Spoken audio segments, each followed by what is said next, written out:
कुठली herbal medicines उपयोगी पडतात? आता ह्याच्यामध्ये if you go from the Ayurvedic perspective it's always about ashwagandha, gokshura, सफेद मुसळी ह्याचा खूप चांगला उपयोग होतो. होमिओपॅथिकमध्ये जर म्हणसाल तर स्टॅफिसायग्रिया नावाचं औषध आहे जे आम्ही तरुण मुलांमध्ये बऱ्याच वेळेला मॅस्टरबेशनसाठी वापरतो. काही वेळेला we also use medicine called as an कोनायम ॲग्नस कॅस्टस. वयस्कर लोकांमध्ये हे उपयोगाचं ठरतं. लिबिडोसाठी योहिम्बिनम नावाचं औषध आहे ते थोडं अजून चांगलं उपयोगाचं ठरतं होमिओपॅथीमध्ये. दामियाना नावाचं औषध आहे जे तुम्हाला डायबिटीज, ब्लड प्रेशर रिलेटेड काही सेक्शुअल इश्यूज असतील, इरेक्टाईल डिस्फंक्शन, तिथं त्याचा चांगला उपयोग होतो. So there are lot many of medicines की हर्बल मेडिसिन्स ऑल्सो की ज्याचा उपयोग होतो. If you go by allopathic science also ज्याला आपण वियाग्रा म्हणतो त्याचे आता वेगवेगळे हे आलेले प्रकार आलेले आहेत. सिलेनाफिल आलेला आहे किंवा टॅडालाफिल आलेला आहे, एव्हेनाफिल आला आहे. Those are also very very promising and gives very good results. Side effects असतील ना पण त्याचे? ॲलोपॅथिक मेडिसिनला थोड्याफार प्रमाणात काही नका साईड इफेक्ट्स जाणवतात, हे तितकंच खरं आहे. काही वेळेला side effects I should say many a times side effects tolerable असतात, पण काही वेळेला ते टॉलरेबल नसतात. कुठले साईड इफेक्ट असतात? मेनली वायग्राच्या ह्याला साईड इफेक्ट जे आहेत दॅट इज दुसऱ्या दिवशी सकाळी पित्त फार होतं, डोकं जड होतं, चेहरा फ्लश झाल्यासारखा वाटतो, गरम झाल्यासारखं. घेऊ शकतात का बीपीचे? BP patient should always take any medicines with the doctor's recommendation and prescription only. डॉक्टरच्या रेकमेंडेशनशिवाय बीपी पेशंटनी वायग्राचं औषध कधीही घेऊ नये. ओव्हर द काउंटर भरपूर औषधं मिळतात, पण that is really very dangerous and very very hazardous. It can cause low B P, it can cause some troubles to the heart also. So it's very dangerous. They should not take it until unless by some medical supervision. प्रिस्क्रिप्शनशिवाय घेऊ नये. Prescription किंवा डॉक्टरच्या डॉक्टरने recommend केल्याशिवाय त्यांनी medicine घेऊ नये. तुम्ही आत्ताच जसं म्हटला संवाद किती महत्त्वाचा, त्यावर मला अजून एक केस सांगावीशी वाटते. संवाद जितका महत्त्वाचा तितकं संवादाला आलेला प्रतिसाद हाही तितकाच महत्त्वाचा ठरतो. उदाहरणार्थ वी हॅड ए केस की where the husband was having some extra marital affair. Case history घेतल्यानंतर आणि त्यांची मिसेसच त्यांना आमच्यापर्यंत घेऊन आली होती की सेक्शुअल ॲक्टिव्हिटीमध्ये काय प्रॉब्लेम आहे की जेणेकरून हा व्यक्ती असा बाहेर जाऊन सेक्शुअल ॲक्टिव्हिटी करत. द स्टोरी इज की लग्न झालं आहे, लहान मूल आहे, मे बी 4-5 वर्षांचं मूल आहे आणि बऱ्याच वेळेला मुलं मम्मीपाशी झोपायचं आहे किंवा बाबांपाशी झोपायचं आहे असं होतं आणि मुलांना झोपवता आई बाबाही झोपून जातात. सेक्शुअल ॲक्टिव्हिटी म्हणावी अशी होत नाही आणि याच्यामुळं दोघांमध्ये त्या कपलमध्ये सेक्शुअल ॲक्टिव्हिटी होईना, कारण का प्रायव्हसी इश्यू होता. मूल जागं झालं तर काय असं असल्यामुळं दोघांचं सेक्शुअल ॲक्टिव्हिटी थांबली. खूप दिवस सेक्शुअल ॲक्टिव्हिटी न झाल्यानंतर the male candidate asked the female की खूप दिवसांपासून सेक्स नाही होते, तुला इंटरेस्ट नाही राहिला का? तर फिमेल सेड नाही, तसं नाही, प्रायव्हसीचा इश्यू आहे, मूल असतं जवळ, मूल जागं झालं तर काय वगैरे असं.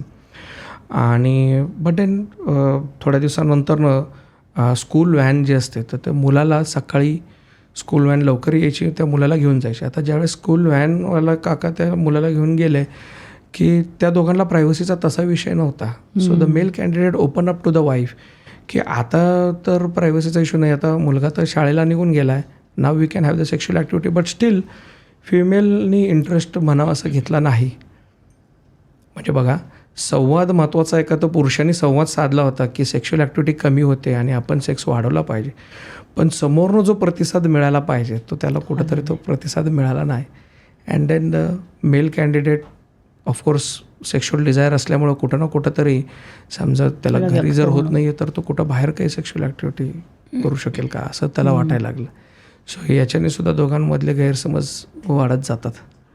मगाशी आपण जे म्हणलो प्रेग्नन्सी नंतरनं फिमेलचा डिझायर कमी होतो, तर I had a very interesting case where a female, म्हणजे दोघं दिसायला एकदम सुंदर, अगदी पिक्चरमधले हिरो हिरोईनसारखे, आणि कालांतराने असं झालं, लग्न झालं, प्रेग्नन्सी झाली आणि प्रेग्नन्सी नंतरनं दे हॅड सेक्शुअल ॲक्टिव्हिटीच्या बाबतीत फिमेलचा इंटरेस्ट कमी झाला आणि फिमेलला आतून कुठून तरी गिल्ट यायला लागलं की पूर्वी आम्ही इतकं सुंदर दिसतो, तो इतका सुंदर दिसतो तर मी पण तेवढीच सुंदर दिसत होते, पण आता मी तेवढी सुंदर नाही आहे, तर मी त्याला आवडेल का?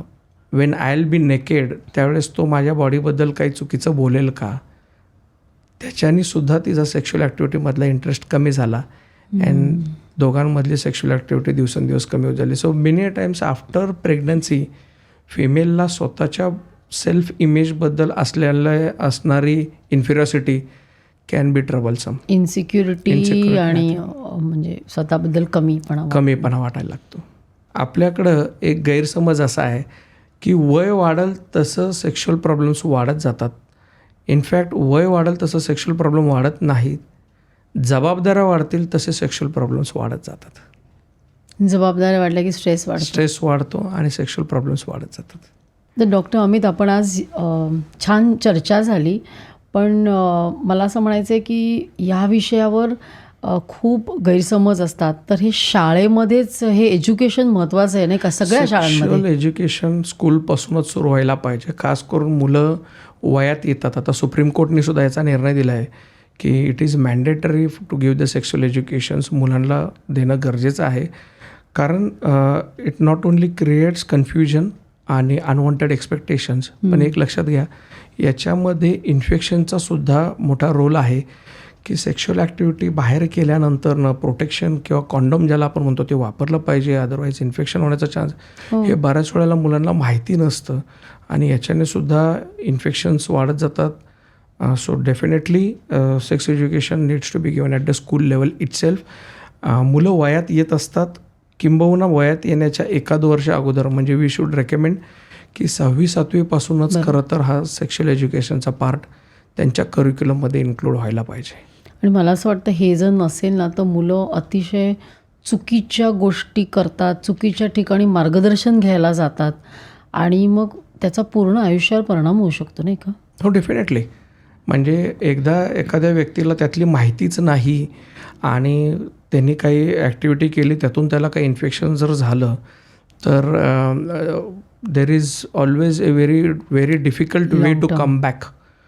काही वेळेला तर कमबॅक येण्याचा चान्ससुद्धा राहत नाही. सो मुलांमध्ये ॲज अर्ली ॲज एज्युकेशन असेल, आणि why only schools, we should also say की कुठं ना कुठं तरी आईबाबांनी सुद्धा हा विषय मुलांपाशी बोललं पाहिजे. Many a times male candidate is prefer to talk with a male, म्हणजे बाबा मुलाला किंवा आई मुलीला त्यांनी शिकवलं पाहिजे, एज्युकेशन दिलं पाहिजे.